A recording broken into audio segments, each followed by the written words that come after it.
Hello, this is the I don't know what I'm talking about podcast, and I'll be talking about this will be a women's semifinal review podcast, and so I'll be talking about the two semifinal matches that just happened, Sabalenka versus Pegula and Osaka versus Anisimova, and I'll talk about the semifinal matches tomorrow. Alcaraz and Djokovic in center, and the Canadian, I think it's Agar Alisime or something like that. I forgot how you pronounce his name, but I'm talking about the two semifinal matches. And then I'm going to talk about, for the last two topics to fill out the podcast, Novak Djokovic and how he's, I think, returning to form in some ways a little bit, and in some ways maybe going downward. And talking about Talis Soulhac, I think is how you pronounce his name. Basketball prospect from France, played in the U19 FIBA World Cup. And talk about maybe his NBA draft stock if people start looking at him like that. So first, the women's semifinal review. First game, Pegula and Sabalenka, I thought was a really good game. I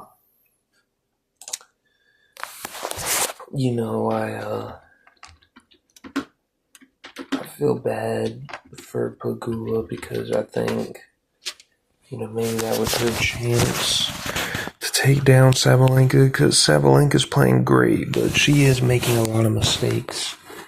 And, I said earlier in my last podcast that she'd be fine, and I think she will. I think she'll beat Anisimova, even though I think it'll be a really good match. But, I think she's making a lot of mistakes, and Pegula made a lot too. I don't know if I ever pronounce her right, but Jessica made a lot too, and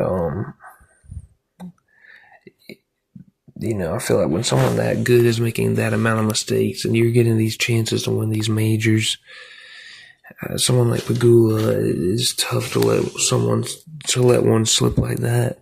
And she played really well, and I heard the commentator say she was saying fight to herself. I think the third set, and she did that the whole match, was down 4-2 in the first set, came back and won it 4-6.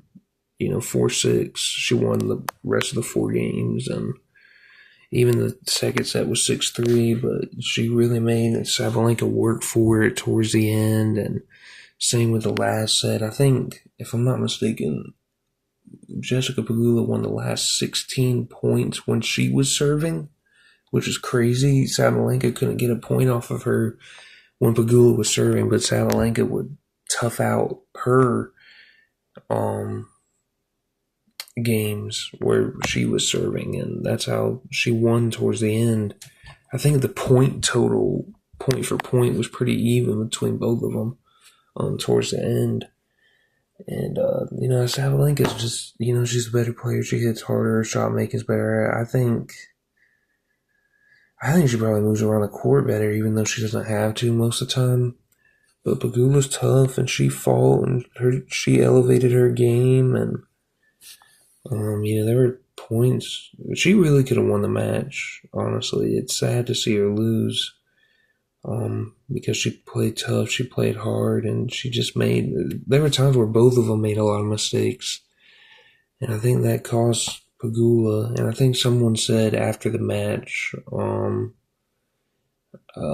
of the analysts, as it was Sloane Stevens and 2 other women, and the woman on the right said that, Sabalenka's went the distance and knew she could beat her, and that helped. And I think that's a big part of it. Now, Sabalenka probably also knows she's better than her, and Pegula might even know that too, subconsciously, or even just know it. But, I think that helps a lot sometimes. Sometimes even when someone's better, it's like they still subconsciously don't think they could beat somebody. And I'm not in the self-confidence and all that stuff, but there is something to knowing you can beat someone, and maybe Pagula has to do that to get that, which is how it is a lot of times. But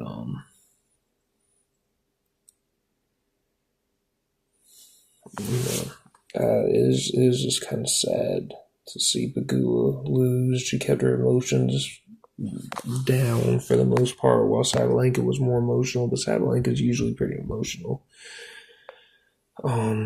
But she pulled it out and went. She actually did good with her emotions compared to normal. She only had she started having outbursts at the end.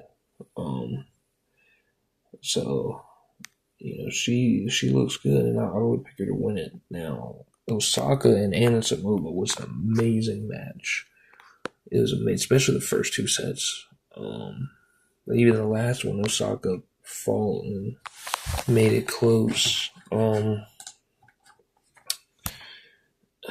though it was 6-3, Anna Samova had to work on that last set. And, Osaka was really close. I think she had break point at least once, maybe multiple times. And she was close to making it 5-4, and then Osaka would have served. But, Osaka came out, won the first set 7-6. And there were a lot of breaks in this game, I'm pretty sure. It was hard to see where this match was going. There was times during that second set where it's like it was tough to see that Anna Samova was going to win. And that's my first time ever watching Anna Samova, and she was amazing. She has great power, shot making, strong. I mean, she's really good. Really, really good player. She's only 24 years old. Just made the the Wimbledon final, and now going to the US Open final. She could be one of the best players in tennis.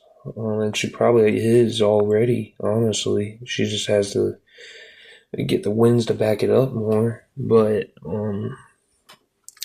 it might be more wide open, but I don't think Sabalenka is really on a decline. I think she's just, going through a hard time and making mistakes some, but she's still the best player in the world. So, we'll see how her career goes, but it's gonna make for a great final. Her and Sabalenka, because I think it'll be a lot like when Sabalenka played Badosa at the Australian Open Semifinal. Hard court there and hard court here in the US Open, and Anna Samova to me is like a better Badosa. A little stronger, hits a little harder, shot makes it a little better. Maybe not quite the mover around the court, but neither of them really are. Well, I don't know. Maybe Badosa isn't that bad moving around the court. I would take Anna Samova, honestly, over Badosa, just seeing her one time. With her and golf, I think American tennis is in a really, really good place, especially they're both so young. I don't know how young golf is, but around that, probably younger than 24. And, yeah, it was a very impressive game, just back and forth. Like I said, Osaka taking that first set, and Anna Samova pulling out the second one. It was so tight. They both went to tiebreakers, and Osaka's tiebreaker, I think she started out 6-1. Then Anna Samova made it 6-4. And Anna Samova pretty much ran away with the second tiebreaker, but it was just back and forth, break and break sometimes. And,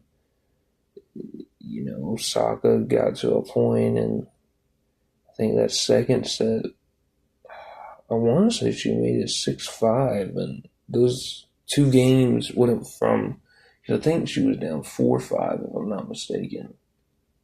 Or, I don't know. Either those one or two sets around that time before the set when she was already up 6-5, Osaka was just dominant. She was mad at her coaches a lot, it seemed like, or looking at them in the box. But, she got out there and she was serving like crazy, and the shots she was hitting, and she looked amazing, and she just had even though she had an attitude with her coaches, it's like she was more aggressive in some ways than I've ever seen her be. And I think, Anna Samova playing her might have brought it out of her some, because Anna Samova is so good. And, so, I think Anna Samova hit it a little harder. Osaka covered the court better. And then the last set, Osaka started getting hurt, and I think that about ended it, honestly. But she still fought, and like I said, it was 5-3, and it was really looking sometimes like Osaka was going to get that break, make it 5-4, and make it 5-5, going back and getting her service game, and then see where we go after that. So that was a great match. That's probably one of the best matches I've ever seen. One of, but anyways, I can't wait to watch that Anna Samova Sabalenka final. That's going to be great. So third topic is going to be on Novak Djokovic, and with Novak Djokovic, I feel like maybe a year or some change ago, Novak Djokovic, it was very arguable between Novak Djokovic and Alcaraz for who was the best player. And now, I know Djokovic had the injury in his, I think a leg or some injury where he had to tap out of the Australian Open 1 year. And then he had the head injury, I think, or I don't know how serious it was, but a bottle hit him in the head at a tournament or the Olympics or something. And he's also getting older. He's just seeming to. I think I saw him at the French Open, and he just doesn't. He didn't seem to move around the same. He was still good. His stamina was still elite, the best I've seen on the tour. He's always been like that since I've been watching in 2022. His level of play doesn't drop off like everybody else's. Everybody else drops off some, and he keeps his close to where he's at from the start, the whole game, better than anybody. So he's always had the best stamina, even in his old age, to me. I didn't see him in his prime. So, but he's starting to move slower, especially when I saw him in the French Open. But there's a lot, I saw him play Nori, I saw him play Fritz, and I think I saw him play one other guy, maybe. But he looks like, I'm not saying he's the guy he was a year and change ago, especially not prime Novak, which I didn't see prime Novak. But he's hitting the ball way better than he was at the French Open, or a good bit better, and he's moving around a good bit better. He's almost like on the way back to that Djokovic in some ways. Like he's more dangerous in some ways because the way he's hitting the ball and the way he's moving around, and I think he would be one of the prime players that could beat Sinner or Alcaraz, obviously. Because even though Fritz is seeded number 4, ranked number 4 to my knowledge, I don't know, maybe he's not. Maybe there's somebody missing for this tournament. But Djokovic was the favorite going into that tournament, or that game, or that match. And, people weren't really surprised that he won 3-1 against Fritz. So people respect Djokovic as one of the people that can knock off those two, but if not the prime one. But there's something else I also saw at the end of that Fritz game. Fritz, like I said, Djokovic had the best stamina I've seen ever since I started watching 2022, even in his old age. But if that thing went to another set, if Fritz could have pulled it out and won that, I think the last set it was 6-4, so if he could have made it 5-5 and ended up winning that set and getting into a fifth set. I don't think Djokovic would have won because Djokovic was dead. Djokovic was out of breath. His hands were on his knees. And I've never really seen Djokovic like that. So it's like, Djokovic is finally getting it back in some ways with his movement and his hitting. But then now his thing that makes him great in some respects is finally on the down end too. So I just think Djokovic, I don't know, maybe, it was just the day and maybe his stamina. I'm sure his stamina will be great against Alcaraz, even if it's not what it used to be. But